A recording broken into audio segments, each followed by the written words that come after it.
नमस्कार दोस्तों, मैं अंकुर उपाध्याय स्वागत करता हूं आप सभी का एक बार फिर से अपनी नई वीडियो में। दोस्तों, यहाँ पे कुछ खबरें आते हुए दिख रही हैं जहां प्रेसिडेंट ट्रंप ने कुछ चीजों पे टैरिफ कम कर दिया है। जी हाँ, बट कितना कम किया है ये मेरे को फिगर नहीं मिला है, लेकिन हाँ अनाउंसमेंट ये जरूर दिख रही है कि टैरिफ कम हुआ है। काफी सारे फूड आइटम्स पे, खाने पीने वाली चीजों पे यूएस ने टैरिफ कम किया है। यूएस में इंपोर्ट करने के लिए टैरिफ कम किया है। मैं डिटेल्स आपके साथ डिस्कस करूंगा, लेकिन उससे पहले मैं ये बताना चाहूंगा कि ये कोई भारत के लिए फेवर नहीं करा है। ये इसलिए करा है क्योंकि यूएस में खुद इन्फ्लेशन बढ़ रहा था, खाने पीने की चीज काफी महंगी हो रही थी, जिसकी वजह से लोग पॉलिटिकली कहीं ना कहीं हर्ट कर रहे थे। तो अब कहीं जाके उन्होंने कहा कि यार खाने पीने के आइटम को थोड़ा सस्ता करना चाहिए और भारत पे जो इंपोर्ट जो टैरिफ लगाया है भारत पे, वो कम करना चाहिए। तो यहाँ डिटेल्स क्या है मैं एक एक करके आप सभी के साथ शेयर करता हूं। सबसे पहले यूएस, एक चीज और बताना चाहूंगा कि इस टैरिफ कम होने से आप सोचो शेयर बाजार पे बड़ा पॉजिटिव इंपैक्ट आएगा, ये सबसे बड़ी हेडलाइन बन जाएगी, तो नहीं। क्योंकि ये ना पर्टिकुलर कुछ ऐसे आइटम्स पे है जो रिलेट भी नहीं कर रहे हैं कंपनी से ज्यादातर। ये एक सेंटिमेंटल पॉजिटिव चीज है, ठीक है जी।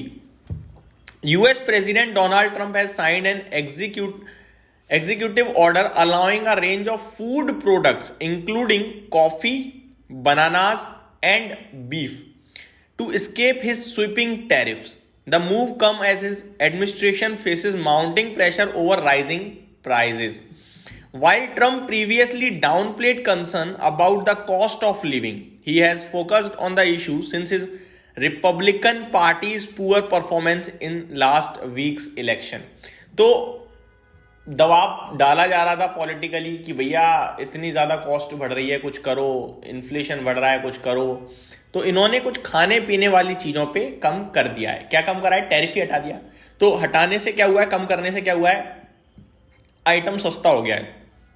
मैं आपको कुछ प्रोडक्ट्स के नाम बताना चाहूंगा। The dozen of products included the White House of list of exemption range from avocados and tomatoes to coconut and mangoes. These goods, the Trump administration said on Friday, cannot be produced in sufficient quantities domestically. तो ये सारी चीजें domestically नहीं उतनी हो पा रही हैं, जिसकी वजह से इनके इंपोर्ट पे टैरिफ घटाया गया है। आगे बात करें दोस्तों, Trump has long said that his tariffs, currently a baseline 10% on imports from all countries with additional levies on many trading partners, would not lead to increase the prices for US consumers. He also said affordability was a new word and a con job by Democrats. सबसे पहले मैं आपको कुछ और products के नाम भी बताना चाहूंगा जो इन्होंने कम करे हैं, जिन पे टैरिफ कम किया है। सबसे पहले नाम है कॉफी, कोकोआ, ये भी एक कॉफी का ही पार्ट है, black tea, green tea, vanilla beans. ये चीजें हैं जिन पे जो एडिशनल टैरिफ से रिलेटेड था या फिर टैरिफ था वो कम किया गया है। एग्जैक्टली फिगर नहीं लिखा तो कहना बड़ा मुश्किल है कि कितना कम किया गया है। यहां भी मैं आपको बताऊं क्या लिखा है। The White House released a list that includes more than 100 products no longer subject to the levies. Some of them include, जैसा कि नाम मैंने बताया, cocoa, coffee, black tea, green tea, vanilla beans. Beef products including high quality cuts, bone in and boneless cuts, corn beef, some frozen items as well as salted, brinned, dried और smoked meat, इनमें भी tariff आपका कम हुआ है। Fruits including as acai, avocados, bananas, coconuts, guavas, limes, oranges, mangoes, plantains, pineapples, various pepper and tomatoes, इन पे भी कम किया गया है। कुछ स्पाइसेस जैसे कि including allspice, bay leaves, cardamom, cinnamon, cloves, coriander, cumin seed, curry, dill fennel, ginger, mace, nutmeg, oregano, paprika, saffron and turmeric, इन पे भी टैरिफ कम किया गया है। साथ ही साथ nuts, grains, roots and seeds such as barley, Brazil nuts, caper, cashews, chestnut, macadamia nuts, ये कुछ इस तरीके की चीजें जिन पे टैरिफ घटाया गया है। दोस्तों, ये प्रोडक्ट्स की लिस्ट है।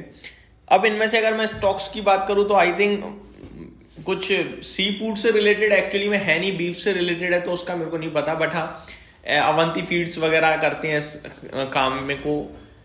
फ्रूट से रिलेटेड मेरे को कोई भी स्टॉक समझ में नहीं आता। मसालों से रिलेटेड तो अभी भी एक कंपनी लिस्ट हुई थी शेयर बाजार में, आई थिंक ऑर्कला करके, बट उसका कितना एक्सपोजर है यूएस को वो मेरे को आइडिया नहीं है, तो मैं आपके साथ क्या ही डिस्कस करूंगा।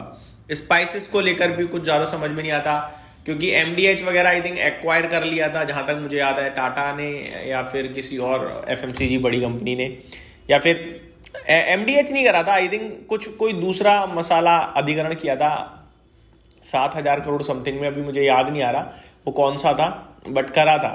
तो वो कोई ऐसा मतलब पर्टिकुलरली इनकी लेवल से कंपनी नहीं है, किसी ना किसी के साथ जुड़ी हुई है, तो ज़्यादा स्टॉक्स तो डिस्कस नहीं कर पाऊंगा, बट ये डिटेल्स जो थी इंपॉर्टेंट वो मैंने आपके साथ डिस्कस करी है। मैं सिर्फ एक ही चीज़ बोलना चाहूँगा, ये सेंटीमेंटल पॉजिटिव है, बाजार के लिए इसका कोई ज़्यादा बड़ा इंपैक्ट नहीं होने वाला, ज़्यादा बड़ा तो छोड़ो होने वाला ही नहीं है, ऐसा मेरा मानना है। तो ये मेरी तरफ से अपडेट थी, उम्मीद करता हूँ डिटेल्स पसंद आई होंगी। Thank you so much for watching this video, have a great day guys.